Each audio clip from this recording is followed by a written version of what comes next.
Yeah, nde breaking news manoba boma latseka shop imene ili kulilongwe yotchedwa kuti Al Badr shop. Boma, that's immediate release kuti atseka shop imeneyi kuyambira pa I think it should be 5 or something. Yeah, 2 days ago. Nde aitseka shop imeneyi chifukwa yoti shop iyi imadulitsa sementi. Kudulitsa cement kunama chifukwa yani shop iyi boma lalemba mtima ukatitseka wena kumakhala ndi confusion kuti yayi pacha mthena kumene kuti yayi boma silingapange kanthu chifukwa zinthu mirengo it's like aliyesa kupanga zake panopa ndi boma lisingakhaliso ndi mphamvu zopita kukatseka shop ina yake chanchani.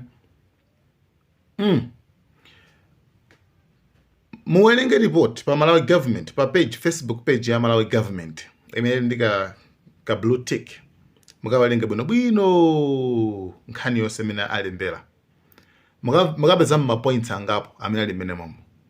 Koma point yayikulu ndiyonena kuti boma anu ake ashop imene ya Al Badr anawapatsa ndalama za forex, anawapatsa ndalama za kunja. Ndalama za kunja ndizi kaguleni zimemurani, kaguleni simenti. Koma makagula simenti yo akhale pa 26,000 Malawi kwacha. Right? Okay, iwaja ndalama ija I think iyo sasana kagulele simenti koma ina kagulelaso zinthu zinaso. Yeah. Then iwaja agula simenti uja komano simenti ja mugulisa pa 43,000 Malawi kwacha.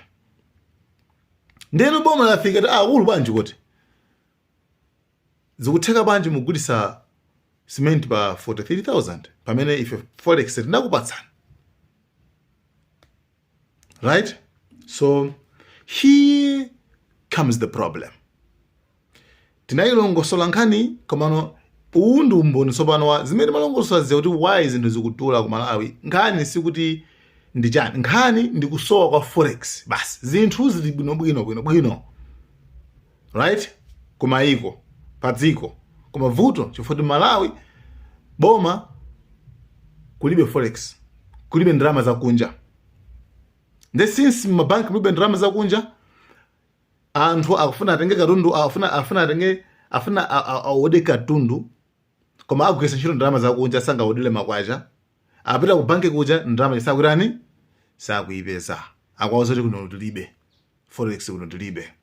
Yeo jakupita ku black market akagulana akapeza dollar ija modula kwambiri nde yeuja akaodaso then akufika kuona kuti dollar ndayipeza molira kwambiri. $1 5,000 for example, dollar ngayi ifunika ibwelereso. You see, so these are the problems that Malawi is facing at the moment. Vuto lalikulu ndi kusowa kwa forex. Nkhani panopa anthu azituza kuona kuti forex tizayipezekesa bwanji Malawi basi. And boma limakhala ndi mphamvu, tinakamba boma limakhala ndi mphamvu pa chinthu chokhacho chimene wacha akupatsani forex. Komano nkhani ndiyona kuti do you think kuona kuti imene iyi ndi long term solution? No. Vuto limeneli sikuti alisolva nthawi yayitali. Akamati boma lizipereka forex kwa makampani chanji kaguleni ujeni fertilizer, kaguleni simenti, kaguleni mabelo azovala, sana solve vuto lija mwa long term. Koma vuto limenelo angolisolva makanthawi kochepa. Right? So and pamene alisolva makanthawi kochepa komanso kusikuti alisolvaso kwa wina aliyesa yayi. Chifukwa ngati apeleka ndalama ku Al Badr shop, that means wakuti wakumachinga wakuti surangapezeso mtengo momwe yayi. Nangasi wina woda modula forex mapereka ku shop imodzi, mashopa awiri. Ndi solution yoti yongothandiza amene mwangothandiza adila limodzi lokhalo antawuni nanga ena ukinako azapanga banje.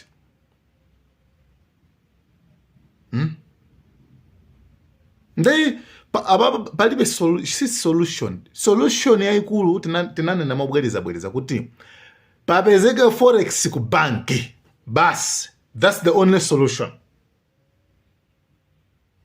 That's all. We go to the bank, we find a lot of money there, we find forex, we take the forex, we buy our stuffs. We import them from outside the country. So I'm calling it Andrew Tate. I don't know if you know the guy. Ndrama ikapezeka ku banki basi unale saziwanisa kupita kukaigula kukabaga exchange forex ja pa 1700 kwaja kana afterwards todeka tundu kujowa kunja. Otherwise vurume isilizata zoma beleka forex zizisi kana goyai basi kaodeni tona mama kapanda kwa basana nga forex ja aga black market aga gomaso forex also okay gomaso china ndishi right china ndishi mina iweyo waranga ufuna ma dollars boma okay iweyo wauza boma anafuna ma dollars fanda ndikaode cement nde iweyo wapasa bakwacha sikuti ndama jeto wangu akupasa ulelero boma silulupeleka ulelero timvane bene papa boma lumasinthanitsa lumagulitsa forex ndoti weyo ngati akupasa forex yo ndo zoti we ngapanga exchange we sorenga zima million zako zimakwacha wapasa iwo aja akupasa ndama yakunja icha ndeti ngweleka zoti akupasa ndama ija iwo azoti ndifana kugula cement ngati we sumuna sofuna kugula cement timanga banje akulanda ndama ija definitely aboma akulanda ndama ija kulu ndama atipatseni basi sisi mufuna kugula cement. So sungagulira so china chicho semino kufuna so yayi ndama ija koma ngagulira cho khajo mene yo magulizana chija. That means still yini ndrama yakobe ndi ndrama yakobe ndama ingakhala kuti yanchani koma ndrama yakobe ulibe nayo choice. Ndeti ngolekeza akula basi ndasintha si forex na ugulana sinda ugulana ma dollars sinda upasa makwacha hii si ndrama yanga basi ndagenda zina ndikaoda lime momo order cement. That means it's not a solution. It's not a solution. Solution ikhali yana kuti papezeke forex tikasinthe ku banki kucha. Tikasinthe ku banki kuti tikasintha titenge ndrama ija utali kumene ufati piteko.